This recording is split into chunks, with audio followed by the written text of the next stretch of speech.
खजुराहो लोकसभा क्षेत्र में एक नारा लग रहा है जिसमें कहा जा रहा है कि अब की बार 10 लाख पार। लेकिन सवाल ये है कि क्यों और कैसे। काफ़ी सवाल हैं जिनके जवाब वीडी शर्मा को 10 लाख पार होने से पहले देने चाहिए। पिछले दिनों कुदरत की मार की वजह से, ओले पड़ने की वजह से किसानों की खेती बर्बाद हो गई थी और इन्हीं नेताओं के द्वारा ये कहा गया था कि किसानों को मुआवजा दिया जाएगा। मुआवजा देने के लिए क्या किसानों की खेती का सर्वे कराया गया है, उनकी कितनी खेती बर्बाद हुई है, क्या उसका कोई सर्वे हुआ है और कितने किसानों को मुआवजा दिया गया है, उसकी लिस्ट वीडी शर्मा को चुनाव से पहले दिखानी चाहिए। वीडी शर्मा पर पिछले 5 साल आरोप लगते रहे कि उन्होंने अवैध रेत उत्खनन में कमीशन खाया है। उन्होंने कमीशन खाया है या नहीं, इस सवाल का जवाब उन्हें देना चाहिए। और अगर उन्होंने पिछले 5 साल अवैध रेत उत्खनन पर कमीशन नहीं खाया है तो उन्होंने इसका विरोध क्यों नहीं किया, ये भी एक बहुत बड़ा सवाल है। पिछली बार जब वीडी शर्मा खजुराहो लोकसभा क्षेत्र में चुनाव लड़ने के लिए आए थे तब इस क्षेत्र की सबसे बड़ा मुद्दा था बेरोजगारी।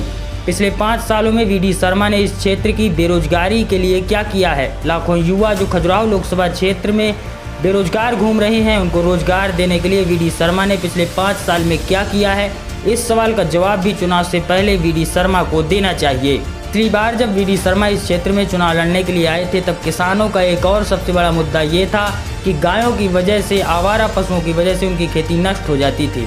वीडी शर्मा ने वादा किया था कि इस समस्या से किसानों को निजात दिलाया जाएगा।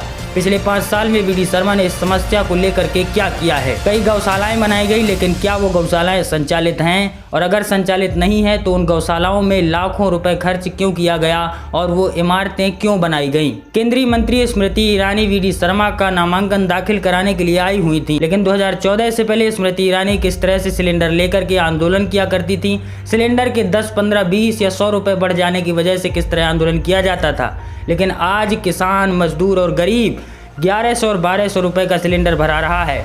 क्या इस सवाल का जवाब वीडी शर्मा या भारतीय जनता पार्टी के नेता दे सकते हैं। पिछली बार भारतीय जनता पार्टी का नारा था कि बहुत हुई महंगाई की मार, अब की बार मोदी सरकार। लेकिन क्या सरकार ने महंगाई को रोकने के लिए कोई काम किए हैं, और अगर कोई काम नहीं किए हैं तो किस आत्मविश्वास से 10 लाख पार का दावा किया जा रहा है।